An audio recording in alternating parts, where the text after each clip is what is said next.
ဒါမနေ့ကပြောတာလေးပါနော်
အဲ့ဒါဆိုရင် viscosity ကြောင့်လာတယ်ပေါ့နော်အဲ့တော့ viscosity ဆိုတာဘာလဲနော် fluid ရဲ့ရွေးရှားမှုကိုစန့်ကျင်တာနော်စန့်ကျင်တာကို viscosity ဒါမှမဟုတ်ရင် fluid ရဲ့ internal resistance molecule တွေပြောင်းတခုနဲ့တခုအပြန်အလှန်ဆွဲနေသူကလည်း molecule တစ်ခုကလည်းမင်းမသွားနေရှိဘူးနောက် molecule ကလည်းမင်းမသွားနေရှိဘူးအပြန်အလှန်ဆွဲနေတော့ရှိဘူးရောက်ဖို့အတွက်နေသွားတယ်နော်နောက်တစ်ခုက large viscosity နော် viscosity ကြီးရေနော်ခုခံမှုများတယ် viscosity နဲ့တော့ခုခံမှုနည်းတယ်ဒါကြောင့်မလို့လွယ်လွယ်ကူကူစီစဉ်နိုင်တယ်ဟဲ့လားအဲ့တော့ပြည့်ရင်နော်ပြည့်တယ်ဆိုတာဒါအကြီးတွေလွယ်လွယ်ကူမရွေးနိုင်ဘူးပြည့်တယ်ဆိုတာ viscosity များတာကိုကျဲရဲ့အကြီးတွေလွယ်လွယ်ကူစီစဉ်နိုင်တယ်နော်နောက် temperature တိုးပြီး liquid မှာ viscosity ရော့မယ် gas မှာတော့ viscosity တိုးမယ်ဒါမနေ့ကပြောသလိုပဲဟဲ့လားအဲ့တော့ liquid ရဲ့ molecule တွေကတစ်ချင်းချင်းဟဲ့လားနည်းနည်းကတ်နေကြတာပေါ့နော်ကတ်နေကြတဲ့အတွက်ငကွာပုံမှုကရှိတယ်အဲ့ဒါကိုမှ temperature ပေးလိုက်တော့သူတို့က kinetic energy ရပြီးတော့ကွာထွက်သွားတယ်ကွာထွက်သွားတဲ့အချိန်မှာ friction နဲ့သွားတယ်ဒါကြောင့်မို့ viscosity ရော့သွားတယ်ဟော gas တွေကြတော့ molecule တွေကငကွာတိုင်းဝေးနေတာ randomly နော်ရွေ့ရှားနေတာ နော်အဲ့တော့ကျွန်တော်တခုနဲ့တခုတိုက်မိဖို့နေတယ်ရမှုပုံမှုကနေတယ်အဲ့ဒါကမှအမှုပေးလိုက်တော့ပိုးမြန်မြန်တုံခါကြတယ်ပိုးမြန်မြန်တုံခါတဲ့အခါမှာပိုးပြီးတော့နော်အစတော့ဒီလိုတုံခါနေရနေပြီးတော့အစတော့ဓာတ်တဲ့ပိုးမြန်မြန်တုံခါတဲ့အတွက်များများတုံခါတဲ့အတွက်ပိုးပြီးတော့မတိုက်မိဘူးလားတိုက်မိတဲ့အတွက်သူက friction ပိုးများသွားတယ်ဒါကြောင့်မလို့ viscosity ပိုးများတယ်နော်ဒါ temperature တူတဲ့အကြောင်းနောက်ကfluid နော်ဒီ viscosity ဒီ intensive property ရှိတယ်intensive property ဆိုတာဘာကိုပြောချင်တာလဲဆိုတော့ငွေကြီးနည်းနည်းလေးမှလည်းဒီ property ပဲရှိတယ်ငွေကြီးများလာတော့လည်းဒီ property မှာပဲရှိတယ်များသွားတော့မို့လို့ဆိုပြီးတော့ဒီပြစ်တာကြီးကပိုမြန်မသွားဘူးပြားကြီးဒါမှမဟုတ်ဟိုနေ့ကပြောတဲ့ကတ်တရဟုတ်လားပြီးနေလေဒီလောက်ပဲပြစ်တာပဲများလေဒီလောက်ပဲပြစ်တာပဲနေချင်းများချင်းပေါ်မှာပူပြစ်သွားခြင်းပြစ်တာညော့သွားခြင်းမရှိဘူးအဲ့ဒါကိုဘာလို့ခေါ်လဲဆိုတော့ intensive property တနည်းအားဖြင့်အမောင့်ပေါ်မှာဥပဒေသူ့ရဲ့ပမာဏပေါ်မှာဥပဒေလို့ပြောချင်နော်အဲ့တော့ viscosity ကိုလေ့လာတဲ့အခါမှာဒါမနေ့ကမပြောခဲ့ရဘူးနော်ဒါမနေ့ကအဆက်ပေါ့နော်အဲ့တော့ viscosity ကိုပြောတဲ့အခါမှာနှစ်မျိုးပြောမယ်ဘာလဲဆိုတော့ dynamic viscosity နဲ့ kinematic viscosity နော်အဲ့တော့စာတော့ကြည့်လို့ရတယ်အဲ့ဒါသူ့ရဲ့အဓိပ္ပာယ်ဘာလဲအဓိပ္ပာယ်လေးပဲပြောလိုက်တော့နော်အဲ့ dynamic viscosity ဆိုတာဘာတွေကိုလေ့လာတာလဲဆိုတော့ဝိရည်တွေရဲ့စီစဉ်မှုနော်ဘယ်လောက်မြန်မြန်စီစဉ်နိုင်လဲဆိုတာလေ့လာတာကို dynamic viscosity လို့ပြောပြီးတော့ kinematic viscosity ကြတော့ဒီဝိရည်ထဲမှာကျလာတဲ့အရည်တွေဘယ်လောက်မြန်မြန်ရွေးနိုင်ပဲဥပမာပြားရည်တွေကိုကျသွားတဲ့ခဲလုံးလေးတစ်လုံးရဲ့ရွေးရှာမှုနဲ့ရေထဲကိုကျတဲ့ခဲလုံးလေးတစ်လုံးရဲ့ရွေးရှာမှုတူပါမလားဘယ်ထဲမှာမြန်မြန်ရွေးနိုင်လို့ရေထဲကျတဲ့ခဲလုံးကမြန်မြန်ရွေးဘာလို့ viscosity နဲ့နော်အဲ့လိုအရာဝတ္ထုတွေနော်ရွေးရှာမှုဟိုနော်ဂျားကန်နေတဲ့ရောက်သွားတဲ့ဂျားကန်နေတဲ့မှာရွေးတယ်ဥပမာလေထဲကိုရွေးတယ်ဟဲ့လားလေထဲမှာနော်ပါလဲဆိုမိုးရေစက်တွေကြာလာဒါဥပမာပုံစံမျိုးဟဲ့လားမိုးရေစက်တွေလေထဲကိုကြာလဲကြမှာအဲ့ဒီလေရဲ့ခုခံမှုလေရဲ့ပြည့်တဲ့ပုံမှာမူတည်ပြီးတော့ဒီမိုးရေစက်လေးတွေဘယ်လောက်ရွေးရှာနိုင်မလဲဒါကိုပြောချင်နော်ဂျားကန်နေတဲ့ကိုရွေးတဲ့အရာဝတ္ထုတွေရဲ့နော်ဝိဤဂျားကန်နေတဲ့ကိုရွေးတဲ့အရာဝတ္ထုတွေရွေးရှားမှုကိုလေ့လာတာက kinematic viscosity ဒါမှမဟုတ်အဲ့ဒီစီပြစ်တဲ့ fluid တွေရဲ့ဝိဤတွေရဲ့စီပြစ်မှုကြောင့်ဒီဝိဤတွေဘယ်လောက်မြန်မြန်ရွေးနိုင်မလဲဆိုတာပြောတာကကြတော့ dynamic viscosity ကဝိဤတွေရွေးရှားမှုလေ့လာတာ kinematic viscosity ကဝိဤထဲမှာရှိရွေးရှားတဲ့အရာဝတ္ထုတွေရဲ့ဒီရွေးရှားမှုကိုလေ့လာနော်အဲ့တော့ dynamic viscosity ရှိနေနော်အဲ့တော့ viscosity နဲ့ပတ်သက်လို့က Newton ဆဲပြရမှာ Newton ရာနည်းနည်းလေးချန်ထားလိုက်ရေးဆိုတော့စောင်းစရာပူထားနော် Newton's law of viscosity ဆိုပြီးရှိ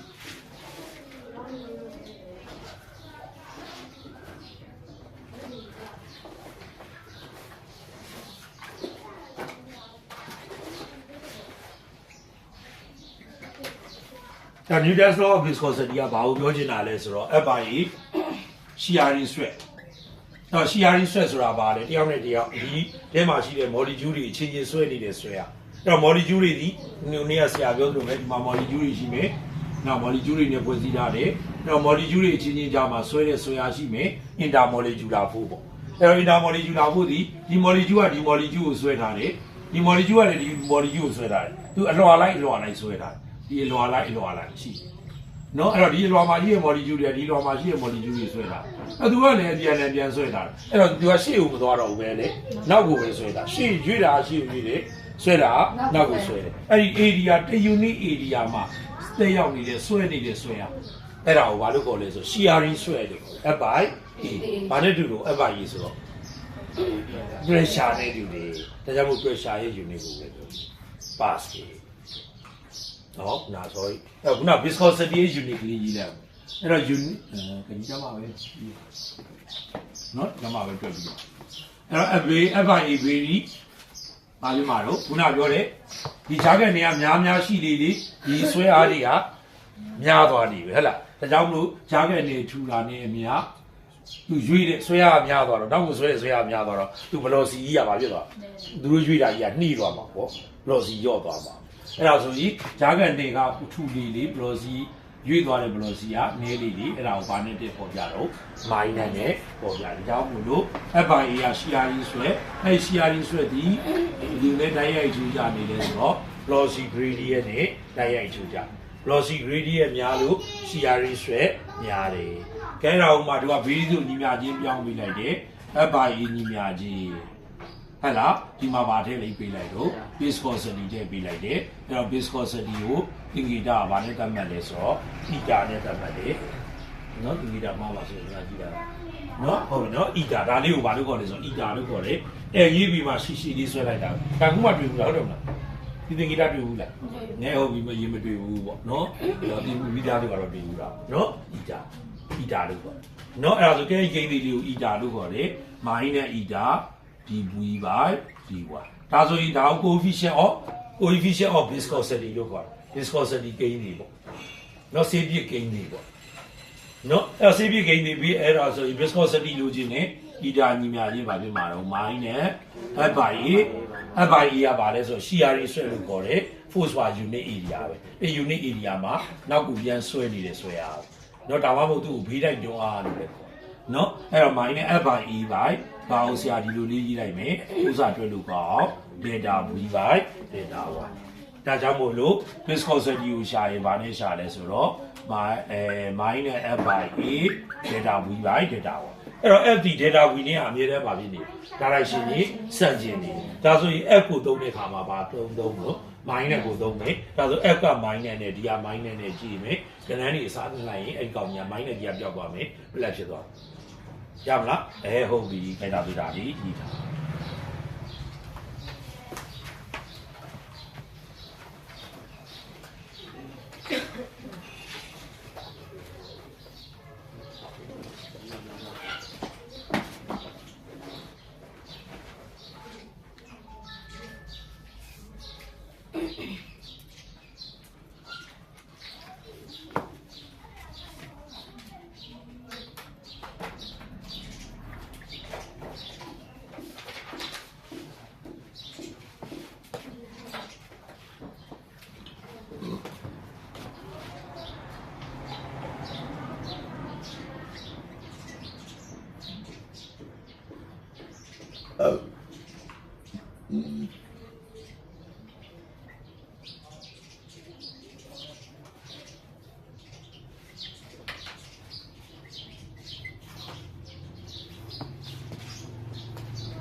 ကဲမှန်ချက်လောက်ကြည့်ရ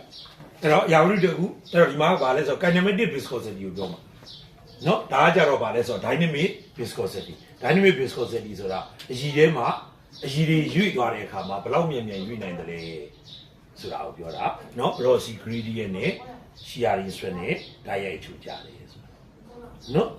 ကဲဟုတ်ပြီဒါဆိုရင်နောက်ဒီကောင်လေးကကြည့်ရဒီကောင်လေးကကြတော့ဗာလဲဆိုတော့ kinematic viscosity ကိုပေါ်ပြ kinematic viscosity ကကြတော့ငွေ့ဤထဲမှာရာဝတ္ထုတစ်ခုရွေ့သွားတဲ့အခါမှာဘယ်လောက်မြန်မြန်ရွေ့နိုင်ကြလဲဒါဆိုငွေ့ဤထဲကိုရွေ့သွားတဲ့အခါမှာငွေ့ဤဒီမှာ molecule တွေရှိဒါ molecule တွေအဲ့ molecule တွေနဲ့အဲ့ဒီရာဝတ္ထုအောက်ကိုကျတယ်အဲ့တော့ကျတဲ့အခါမှာဒီမှာဒီလိုကျတဲ့အခါမှာဒီရာဝတ္ထုဓာတ်ကနေရဲ့ molecule တွေနဲ့ဒီရာဝတ္ထုတွေလည်းဘာဖြစ်လဲပုံမိရဲ့ fission ဖြစ်တယ်အဲ့ဒီ fission force ကိုဘာလို့ခေါ်လဲဆိုတော့ Stokes law ကပြောတာ drag force လို့ပြောတယ်ဒါဆိုဒီကျလာတဲ့ပုံမှုအားဒီရာဝတ္ထုကြီးကြီးလေးအဲ့ဒီ molecule တွေနဲ့ဓာတ်ကနေမှာရှိနေတဲ့ molecule တွေနဲ့ပုံမိတဲ့ပုံမိအားကများလေးတွေကြီးလေးပုံမှုအားကများလေးတွေပဲအဲ့ဒါဆိုမလို့ဒီမှာအရာဝတ္ထုရဲ့အရွယ်စားကျလာတဲ့အရာဝတ္ထုရဲ့အရွယ်စား radius နဲ့ဘာဖြစ်နေတော့ဓာတ်ရိုက်တချို့ကြမြန်လေးနောက်တော့ကအရာဝတ္ထုကျလာတာမြန်လေးပုံမှုအားကလည်းများလေးဒါဆိုကျလာတာမြန်လေးဆိုတော့ velocity များလေးပုံမှုအားလည်းများလေးဒါပေမဲ့အဲ့ဒီ velocity များလေးဆိုတာအဲ့ဒီ velocity များတဲ့ velocity ကြီးပြောင်းလဲမှုရှိတာဆိုတော့မရှိဘူး velocity ကဘာဖြစ်နေလဲဆိုတော့ constant velocity နဲ့ကြာနော်မြန်လိုက်နေလိုက်မဖြစ်ဘူး velocity constant နဲ့ပဲရွေ့လာတဲ့ရာဝတ္ထုအဲ့ကြောင့်အဲ့ဒီ constant velocity နဲ့ရွေ့လာတာဒါကြောင့်မို့သူ့ကိုဘာလို့ခေါ်လဲဆိုတော့ terminal velocity လို့ခေါ်နော်ဒီ terminal velocity ဒီကြားကန်နယ်ထဲမှာရွေ့နေရင် constant velocity နဲ့ပဲရွေ့အဲ့ဒီ velocity များလေပုံမှုအားကများလေပဲဒါဆိုရင်ဒီမှာ Newton's law ကပြောတဲ့ Stokes နော် Stokes law ကပြောတာဘာလဲဆိုတော့ drag force အဲ့ဒီ molecule တွေနဲ့နော်ကြားကန်နယ်မှာရှိတဲ့ molecule တွေနဲ့ကျလာတဲ့အရာဝတ္ထုရဲ့ပုတ်တဲ့ပုံမှုကနော်အဲ့ဒါကို drag force ဆိုတာအဲ့ drag force ကြီးလေးပဲအရွယ်စားကြီးအဲ့ drag force ကများမယ်ဒါကဘာနဲ့အချိုးကြတော့အားနဲ့အချိုးကြတယ်နောက်တစ်ခါမြန်လေးပုံမှုကများလေးဒီ drag force ကများလေး velocity နဲ့တိုက်ရိုက်ထွေးတာနောက်တစ်ခါအဲ့ဒီအရာဝတ္ထုကပြစ်လေးပို့ပြီးတော့ပုံမိလေးမဟုတ်ဘူးလားအဲ့တော့ပြစ်တဲ့အခါမှာပြစ်တဲ့အကြီးတဲ့ကြာရင်အဲ့ဒီအရာဝတ္ထုကနေသွားမှာဘာလို့နေသွားတော့နောက်ကဆွဲထားတဲ့အားများလို့တနည်းအားဖြင့်နော်ကိုဘာလို့ friction များလို့ပေါ့ friction များလေးနေ drag force ကလည်းများလေးပဲဟုတ်လားရမလားကြိုက်ကြလာတဲ့ velocity ကများလေးမင်းဆွဲထားတဲ့အားကလည်းများလေးနားလေလားကြိုက်ဟုတ်ပြီဒါဆိုရင်နော်အဲ့တော့ drag force at the ဤတာနဲ့လည်းတိုက်ရိုက်ကျူးကြမယ်အာနဲ့လည်းတိုက်ရိုက်ကျူးကြမယ် v နဲ့လည်းတိုက်ရိုက်အဲ့ဒီမှာ v ဒီပါတော့ terminal velocity လို့ခေါ်တာဒီဘာ velocity လို့ဂျားကန်နဲ့လည်းကိုကြာလာတဲ့ constant velocity မင်းတို့လေဒီတွေကြာလေဒီတွေကြာတယ်ဆိုရင်လေဒီဘယ်လိုကြာတော့ပုံမှန်လေးပဲကြာလာတယ်ဟုတ်လားအဲ့တော့လေဒီလေးပုံမှန်လေးပဲကြာလာတာဒီအဲ့ constant velocity နဲ့ပဲကြာဒါဆိုရင် Newton second law ကိုတော့နော် Newton second law ကဘာပြောလဲနော် first law ကနေစတာပေါ့ first law Newton first law ကဘာပြောတော့ velocity constant နဲ့ရွေ့နေတဲ့ရာဝတ္ထုက constant နဲ့ပဲရွေ့နေမယ်ရက်နေတဲ့အရာဝတ္ထုကလည်းရက်ပြဲအဲ့ဒီမှာရွေ့ရှားမှုအကြောင်းပြောတဲ့အတွက် velocity constant နဲ့ရွေ့နေတဲ့အရာဝတ္ထုသည် velocity constant နဲ့ပဲရွေ့နေမယ်။ VR constant နဲ့ပဲဒီမှာဒီကြားကနေကြီးတစ်ချောင်းကျလာရင် velocity constant နဲ့ပဲကြာ။ကဲ velocity constant ဆိုရင် acceleration က0 acceleration 0ဆိုရင် net force က0 net force 0ဆိုရင်ဘယ်အခြေအနေမှာရှိတော့ equilibrium အခြေအနေမှာရှိ။ဒါဆိုဟောဒီကျလာတဲ့အရာဝတ္ထုကြီးဒီဘယ်အခြေအနေမှာရှိတော့ equilibrium မှာရှိတယ်။ဘာလို့လို့ velocity constant ဖြစ်တယ်။ဟော grade level တော့သုံးတာရောက်လာပြီ။ grade level တော့ equilibrium မှာရှိရင်အောက်ကupward force နဲ့downward force နဲ့ညီတယ်။ဒါဆိုဒီကျလာတဲ့အရာဝတ္ထုကြီးအောင်ပဲအခြေအနေမှာရှိတော့ equilibrium မှာရှိတယ်။ဒါပေမဲ့ grade level တော့ကျတော့ရက်နေ။အပေါ်လေအောက်လည်းမကျတော့ဘူး။အပေါ်လည်းမတက်တော့ velocity ပါပြီတော့0 velocity 0ဆိုရင် acceleration ကလည်း acceleration 0ဆိုရင် net force က0 net force 0ဆိုရင်ရက်နေတဲ့အရာဝတ္ထုကလည်း equilibrium မှာရှိတယ် constant velocity နဲ့ရွေ့နေတဲ့အရာဝတ္ထုကလည်းequilibrium မှာပဲရှိနေမယ်ဒါဆိုဒီအရာဝတ္ထုဤဒီ equilibrium မှာပဲရှိနေမယ်တနည်းအားဖြင့် velocity constant နဲ့ရွေ့နေတဲ့အတွက်အဲ့ဒီမှာ acceleration ရှိလားacceleration 0 acceleration 0ဆိုရင် net force ကလည်း net force 0ဆိုတဲ့အတွက် equilibrium အခြေအနေမှာမရှိဘူးလားဒီရာဝတ္ထုတွေဒီရာဆိုပဲအခြေအနေမှာရှိတော့ equilibrium အဲ့တော့ equilibrium မှာရှိရင်အပေါ်သွားတဲ့အားနဲ့အောက်သွားတဲ့အားတွေအကုန်လုံးပေါင်း0အကုန်လုံးပေါင်းရင်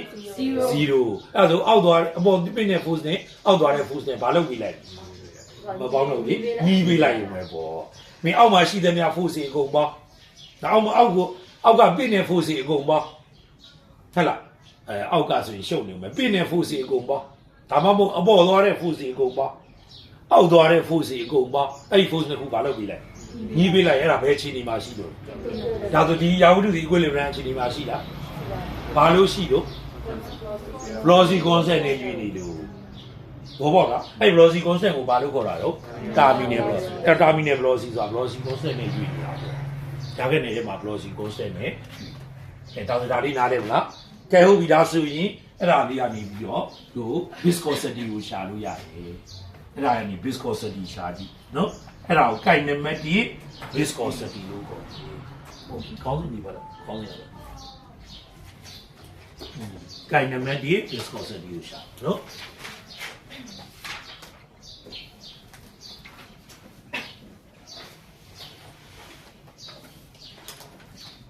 နော်အရာဝတ္ထုတစ်ခုဂျားကက်နယ်ထဲမှာရွေးတဲ့အခါမှာအဲ့ဒီဂျာဝတ္ထုမှာနော်အဲ့ဂျားကက်နယ်မှာရှိနေတဲ့ viscosity အရာဝတ္ထုရွေးနေဖို့အတွက်အဲ့ဒီဂျားကက်နယ်ရဲ့ velocity ကဘယ်လိုရှိနေလို့ဘယ်လိုတက်ရောက်နေလို့ဘယ်လိုတက်ရောက်လို့ဆိုတော့အားကိုပြောတာမဟုတ်နော်ဘယ်လိုတက်ရောက်မှုရှိလို့ဆိုတာကိုပေါ်ပြတာအဲ့ဒါကိုဘာလို့ခေါ်လဲဆိုတော့ kinematic viscosity အဲ့တော့ kinematic viscosity ဒီအရာဝတ္ထုတစ်ခုဂျားကက်နယ်တစ်ခုထဲမှာကြာလာတယ်အဲ့ဂျားကက်နယ်ဆိုတာ fluid ဂျားကက်နယ်ဖြစ်တဲ့အတွက်အရည်ဒါမှမဟုတ်ရင်အငွေအရည်ထဲမှာရွေးတယ်အငွေထဲမှာရွေးတယ်ဟုတ်လားဘယ်လိုရွေးနေတော့ constant velocity နဲ့ရွေးနေအဲ့ဒါဆိုဒီယာဝတ္ထုမှာဘာရှိနော်အရည်ထဲမှာကြားတယ်ယာဝတ္ထုတစ်ခုသည်အရည်ရပြမထားဘူးလားအငွေထဲမှာကြားတဲ့အရာဝတ္ထုကိုလည်းအငွေရပြနေတာအဲ့တော့ငွေရည်ထဲမှာရှိတဲ့ယာဝတ္ထုအငွေရည်ရပြမထားဘူးလားအဲ့တော့ upward thrust တခါဒီယာဝတ္ထုကြီးနော် grade level မှာမပါတာလာပြီနော်အဲ့တော့ဒီယာဝတ္ထုကြီးကဘယ်ထဲမှာရေးတာအငွေ့ဒါမှမဟုတ်ရင်အရည်ထဲမှာရေးတယ်အငွေ့ molecule အရည် molecule တွေကနေမဆွဲထားဘူးလားအဲ့ဆွဲထားတဲ့အားကိုဘာလို့ခေါ်တော့ dreadful အဲ့ dreadful ကရောသူ့ရဲ့ရွေးရှားမှုနဲ့မဆက်ကျင်ဘူးလားရွေးတာပဲရွေးမလို့အောက်ကို velocity အောက်ကိုသွားနေတာဟုတ်ရွေးတာအောက်ကိုရွေးမယ်ဒါဆိုအဲ့ dreadful ကလည်းဘယ်ကိုသွားမလို့အပေါ်ကိုသွားမယ် FD က dreadful ဒီ upward ဆိုတာ upward ဆိုရှာတဲ့ပုံလေးလေးမှတ်မိသေးလား F equal to rho v g အဲ့ဒါလေးဒီတော့ပြန်မယ် F equal to rho m g ကနေလာတာပဲကွာ m နော်m g ကနေလာတယ်ဆိုနေရှုံတယ်ကဲ upward thrust က rho v g လို့ပဲတို့မှတ်ခဲ့တာအဲ့လိုပဲမှတ်လိုက်အောင်ကဲနော်အဲ့ဒါလေးပြန်မှတ်လိုက်အောင် upward thrust f ကဘာနဲ့ရှာမှာတော့ rho v g ဟုတ်ပြီပြင်တာဘယ်သူကပြင်တာတော့အရာဝတ္ထုကပြင်တာလားဂျားကန်နေကပြင်တာဂျားကန်နေကဒါဆိုဘယ်သူရဲ့ density တော့ဂျားကန်နေရဲ့ density ဒါဂျားကန်နေရဲ့ density ဟဲ့လား volume ကြီးကဘယ်သူ volume လို့ဟဲ့ဘာလို့ဝတ္ထုရဲ့ volume လဲဒီမှာတော့ဂျားကန်နေရဲ့ density ဘာလို့ဝတ္ထုရဲ့ volume ဖြစ်သွားလဲဂျားကန်နေဆိုတာဂျားကန်နေကြီးတစ်ခုလုံးလားဟုတ်ကဲ့ပုံကြီးက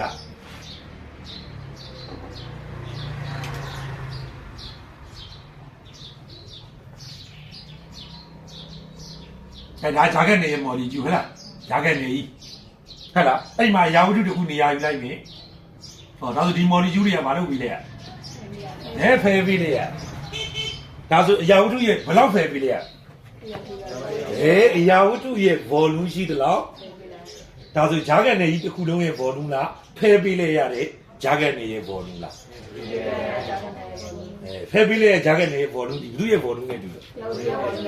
ဒါကြောင့်လို့အရာဝတ္ထုရဲ့ volume လို့ပြောခဲ့တာကတိဒီနဲ့ဖြီးခဲ့တာ grade level တာဂျားကန်နေရဲ့ volume အရာဝတ္ထုရဲ့ volume အဲ့လိုဖြစ်သွားမှလည်းအဲ့ဒါ grade ထဲမှာလိုက်ပါလား grade ထဲမှာတော့ဒါ activity principle ဆိုပြီးတော့ပါတယ်နော်ကြိုက်ထားတော့နောက်ကြောင်းမပြန်တော့ပါဘူးနော် volume အဲ့ဒီမှာလည်းလွယ်လွယ်မှာပေါ့ကွာကြိုင်ကလည်းလွယ်လွယ်ပဲတင်ပါပေါ့အရာဝတ္ထုရဲ့ volume ဟုတ်ပြီနော်ဒါပေမဲ့စိတ်ထဲမှာတော့ဒီကအဲ့ဒီအရာဝတ္ထုရဲ့ volume ဆိုတာဒီ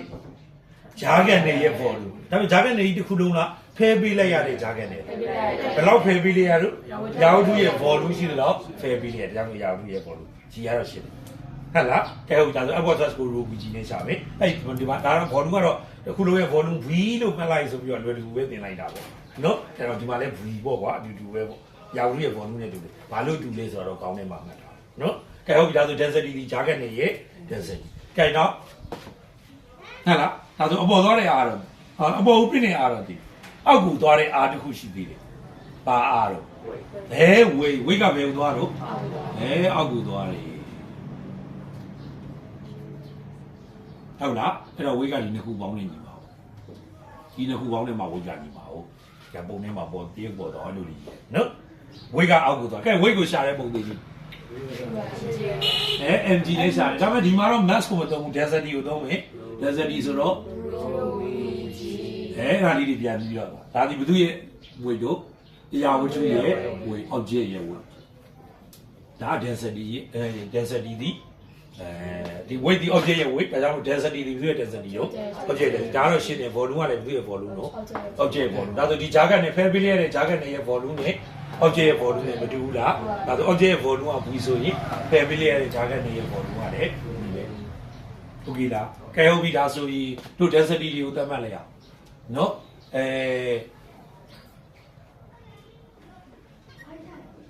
ရာဝတ္ထုရဲ့ volume ကို rho လို့ထားမယ်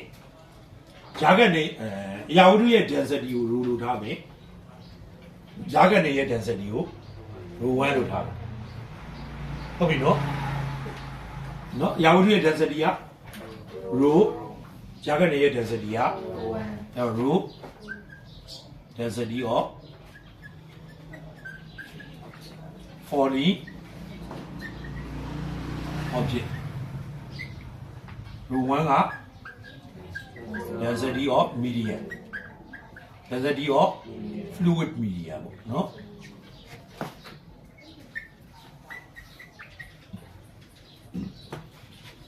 ကဲတော့ဒီရာဝတ္ထုကြီးဒီတာဘီနယ် velocity တရားပြီး constant velocity နဲ့မကြဘူးလား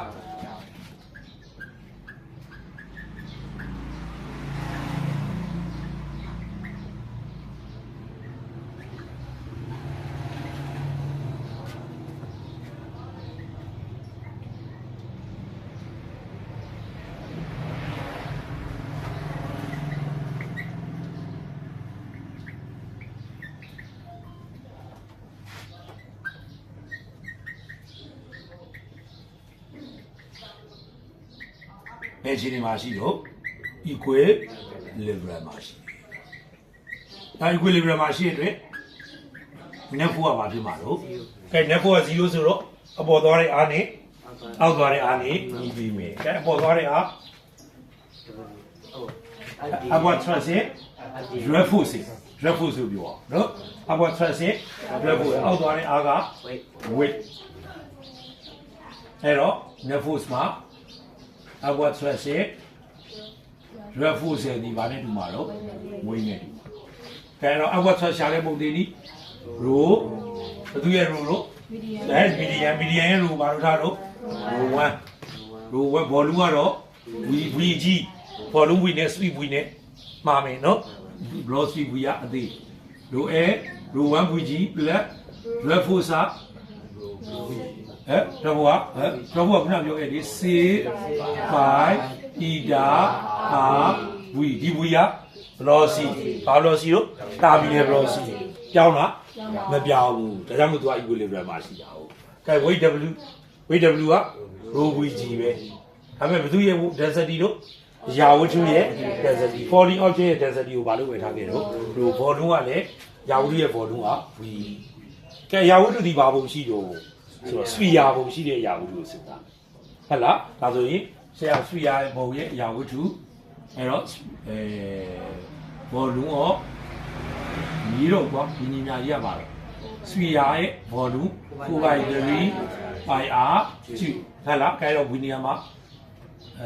နောက်မှထည့်တာဘူးပေါ့ဒီရနော်ရှင်းပြီးမှထည့်တာကဲဒါဆိုတို့လိုချင်တာဘာလို့လိုချင်တာလဲ eta ကိုလိုချင်တာဒါဆိုဒီကောင်ကြီးဟိုဘက်ရှိc by eta rv equal to rho 1 vg ဟိုဘက်ရှိတော့ vg ကိုဘုံတော့ rho minus rho 1 into vg ဟုတ်လားဒါတို့လိုချင်တာ kinematic viscosity ကိုလိုချင်တာ viscosity eta ကိုလိုချင်တာ c by rv ကဟိုဘက်သွားစား eta ညီမြချင်း rho minus rho 1 into vg by c by rv ဟလာအဲ့ rho minus rho 1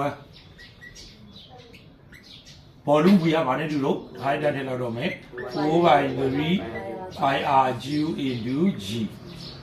အောက်က6 by RV R နဲ့ R နဲ့တစ်ထပ်နဲ့ကြည့်တော့ R နှစ်ထပ်ကြံမယ်ဒါကပိုင်နဲ့ကြည့်မယ်ဒီမှာ4 3အောက်ရောက်သွားမယ်3အောက်ရောက်တော့ဘယ်လောက်တော့18နဲ့4နဲ့ဆိုတော့2နဲ့4နီကိုလီဟုတ်လားခိုက်တက်ရေးလိုက်တော့မယ်ရမလားအဲ့တော့2 by 9ကောင်းကြီးထည့်ပါ2 by 9 R square 2R square G into rho minus rho 1 by အောက်က9 V အဲ့ V ဒီပါတော့ speed ဒါဒီ kinematic viscosity ကိုရှာတယ်เนาะအဲ့တော့ဂျားကန်နေတဲ့မှာเนาะအရာဝတ္ထုတစ်ခုရွေ့လာရင်အဲ့ဒီအရာဝတ္ထုဒီ viscosity ရဲ့တရားမှုကြောင့်ညံလာမယ်နှိသွားဘယ်လောက်ရွေ့နိုင်လို့ဆိုတာကိုဒီ eta နဲ့ viscosity တန်ဖိုးပေါ်မှာဟိုဒီရမလားအဲ့ဒါကိုဘာလို့ခေါ်တာတော့ kinematic viscosity လို့ခေါ်တာရမလားဒါဆို viscosity နဲ့မျိုး dynamic viscosity ရဲ့ kinematic viscosity ရဲ့ dynamic viscosity ကတော့ viscosity ကြောင့်ရွေးတဲ့စီးစင်းနဲ့ဝေးရည်ရဲ့ရွေးရှားမှုကိုလေ့လာတယ် kinematic viscosity ကတော့ဂျားကန်နေတဲ့မှာအရာဝတ္ထုတွေရွေးတဲ့အခါမှာ viscosity ရဲ့တရားမှုကိုလေ့လာရမလားကြိုက်ဟုတ်ပြီကဲဒါလေးရေးထားလိုက်